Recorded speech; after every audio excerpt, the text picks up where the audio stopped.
धाराशिव जिल्ह्यात अतिवृष्टी आणि ढगफुटीमुळे शेतकऱ्यांचे प्रचंड नुकसान झाले आहे। या नुकसानीची पाहणी करण्यासाठी राष्ट्रवादी शरद पवार गटाचे आमदार रोहित पवार यांनी भूम तालुक्याचा दौरा केला। नुकसानग्रस्त शेतकऱ्यांशी चर्चा करून त्यांनी सहानुभूती व्यक्त केली। तुम्हाला शासकीय मदत मिळवून देण्याचा आणि शक्य ती मदत करण्याचा प्रयत्न करू असे आश्वासन त्यांनी दिले। काल मध्यरात्री 12:30-1च्या दरम्यान रोहित पवार यांनी कर्जत जामखेड मधून येऊन भूम तालुक्यातील चिंचपूर बेलगाव येथील नदीवरील पुलाची पाहणी केली। तसेच विश्वनाथ दातखिळे यांच्या मयत झालेल्या गायी आणि घराच्या नुकसानीची पाहणी केली। यावेळी उपस्थित शेतकऱ्यांनी दादा तुम्ही आमच्याकडे लक्ष द्या, आमच्याकडे कोणी लक्ष देत नाही। काल राज्याचे जलसंपदा मंत्री आमच्याकडे पाठ फिरवून गेले, त्यामुळे आम्हाला कोणीच वाली नाही अशी व्यथा मांडली। यावेळी रोहित पवार म्हणाले की मी या भागातील राहिलेले पंचनामे तात्काळ पूर्ण करून घेण्याची जबाबदारी घेतो। जनावरे वाहून गेली आहेत त्याचाही पंचनामा करून ज्या जिल्ह्यामध्ये अतिवृष्टी झाली त्या भागाला ओला दुष्काळ जाहीर करून तात्काळ मदत करावी ही आमची मागणी आहे। ते पुढे म्हणाले मीडिया आणि फोटो सेशनसाठी दोनही मुख्यमंत्र्यांचा दौरा असेल तर तो शेतकऱ्यांना नको।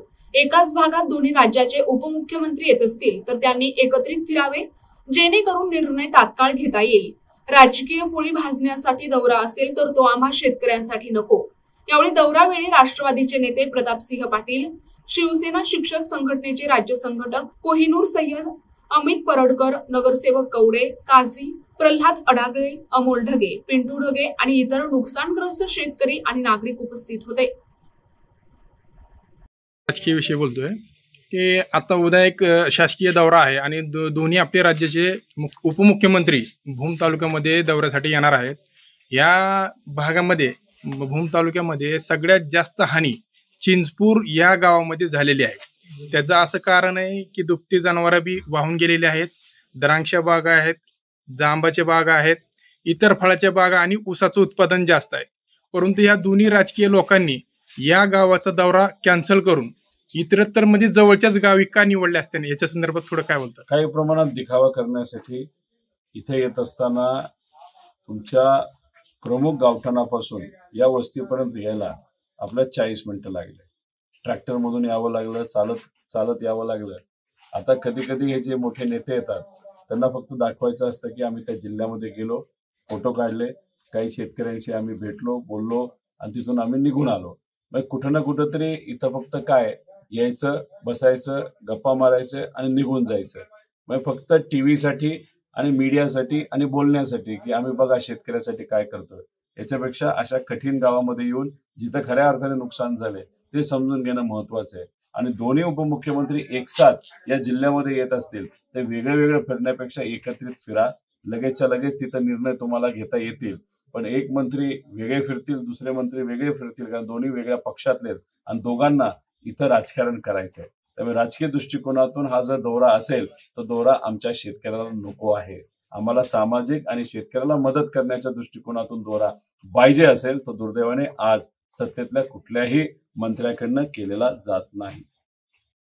तसंच आदरणीय पवार साहेबांच्या मार्गदर्शनाखाली खऱ्या अर्थाने शेतकऱ्याला न्याय मिळवण्यासाठी आपण नाशिकमध्ये खूप भव्य मोर्चा काढला होता। तो पहिला मोर्चा होता। दुसरे अनेक मोर्चे आता पुढच्या काही दिवसांमध्ये आम्ही सर्वजण काढणार आहोत आणि त्याच्यामध्ये मुद्दा एकच आहे की आमच्या बळीराजाला तुम्ही वाचवा, त्यांच्या परिवाराला तुम्ही वाचवा, मजुराला वाचवा, ग्रामीण अर्थव्यवस्थेला तुम्ही वाचवा, युवा तसंच शहरी भागातले जे गरीब लोक आहेत त्यांच्याकडे कुठेतरी लक्ष द्या। कारण झालं असं सर्व नेते जे आज सत्तेत आहेत ते कुठेतरी जातीवाद नाहीतर समाजामध्ये वाद निर्माण करण्यासाठी व्यस्त आहेत। तुम्ही मंत्री आहात, तुम्ही तिथं आमदार आहात, सुद्धा सत्तेतले आहात, तुमच्या राज्यात आणि केंद्रात सत्ता आहे। या सगळ्या गोष्टी असताना सुद्धा समाजामध्ये तुम्ही फक्त तेढ निर्माण करण्याचं काम करत असता। त्याच्यापेक्षा केंद्रात जावा, एकत्रित बसा, आम्हाला घेऊन चला, एकत्रित आपण आरक्षणाचे सगळे मुद्दे तिथं मार्गी लावू। पण आता तेढ निर्माण करण्यापेक्षा आमच्या बळीराजाला, इथं असणाऱ्या मजुराला, गरीबाला तिथं मदत करणं, तात्काळ मदत करणं, जात भेद सगळं बाजूला ठेवून फक्त आमचा बळीराजा आहे याच्याकडे बघून तिथं मदत करणं अतिशय महत्वाचं आहे। भूम आणि परंडा मतदारसंघामध्ये अतोनात शेतकऱ्याचं नुकसान झालं आहे, त्याच्या संदर्भात तुम्ही पाहणी करण्यासाठी आलेला आहात। आपण जर बघितलं तर मराठवाड्यामध्ये मोठ्या प्रमाणात पाऊस झालेला, अहिल्यानगर असेल, सोलापूर व इतरही जिल्ह्यांमध्ये मोठ्या प्रमाणात पाऊस झाल्यामुळे शेतकऱ्याचं अतोनात नुकसान हे झालेलं आहे। उभी पिकं खराब झालेली आहेत, ज्या पिकामध्ये आता पाणी आहे त्यातून काही उत्पन्न शेतकऱ्याला मिळणार नाही. जनावरं वाहून गेलेली आहेत. आता सुद्धा भूम तालुक्यामध्ये तातखेरे भाऊंना भेटायला आम्ही सर्वजण इथं आलेलो आहोत. त्यांची बातमी तुमच्या माध्यमातून आम्ही टीव्हीवर बघितली. 28 जनावरं त्यांची दगावली. तसंच काही इतरही सर्व शेतकरी आहेत. आता यांच्या 8 गायी दगावल्या आहेत, काही इतरही आहेत त्यांचं अशा प्रकारे जनावरं दगावली आहेत. आणि मग इथं आल्यानंतर यांच्याशी चर्चा करत असताना बऱ्याच अडचणी या लोकांनी सांगितल्या. अधिकाऱ्यांकडनं योग्य पद्धतीने पंचनामे हे केले जात नाहीत. तिथं जे काही खरं नुकसान झाले त्याची नोंद तिथं होत नाही. द्राक्ष उत्पादक शेतकरी या परिसरामध्ये मोठ्या प्रमाणात आहे. त्यांच्याही बऱ्याच काही अडचणी आहेत ज्या खऱ्या अर्थाने इथं असणाऱ्या लोकप्रतिनिधीच्या माध्यमातून सोडवल्या गेल्या पाहिजे, अधिकाऱ्यांकडनं सोडवल्या गेल्या पाहिजे. पण कुठंतरी दुर्लक्ष इथं असणाऱ्या शेतकऱ्यांकडे होतंय. इथं असणारे आमदार हे भेटायला येत नाहीत आणि आले तरी सांगतात की तुम्हाला हे कळत नाही का गायांना सोडायचं असतं. आता 5 मिनिटामध्ये जेव्हा पाणी वाढत असतं तेव्हा माणसांना वाचवायचं का जनावरांना वाचवायचं असा प्रश्न हा मोठा त्या व्यक्तीच्या समोर असतो. आणि याच्यातच आपल्या परिवाराला जसं आपण सांभाळतो तसं गायांना सांभाळत असताना त्यात सुद्धा यांनी 3-4 गाया सोडवण्याचा प्रयत्न केला. त्या सुटल्या सुद्धा. पण बाकी मग पाणी इतकं वाढलं त्यातून जीव वाचवण्याशिवाय त्यांच्याकडे दुसरा पर्याय राहिला नाही. आणि मग इथे येऊन असे फालतू प्रश्न करणं. त्याच्याच बरोबर आज आपण बघितलं महाजन साहेब जे मंत्री आहेत ते या गावामध्ये येत होते. रस्ता खराब होता, बऱ्याच अडचणी होत्या आणि शेतकऱ्यांनी प्रश्न त्यांना विचारले आणि प्रश्न विचारले म्हणून ते थोडेसे चिडले. म्हणजे हा केवढा माज. आणि त्याच्यातच त्यांनी सांगितलं की पैसे मी काय खिशात घेऊन आलोय का हातात घेऊन आलो काय. मग तुम्ही मंत्री आहात मग फिरता कशाला? दिखावा करण्यासाठी फिरत आहात का? आता करमाळ्यामध्ये तुम्ही बघितलं तर 66 मंत्री येणार आहेत. 7 तास तालुक्यामध्ये आहेत. 1 तास शेतकऱ्यासाठी ठेवलाय, 6 तास हे कुठेतरी त्यांच्या पार्टीच्या बैठकीसाठी ठेवलेलं आहे.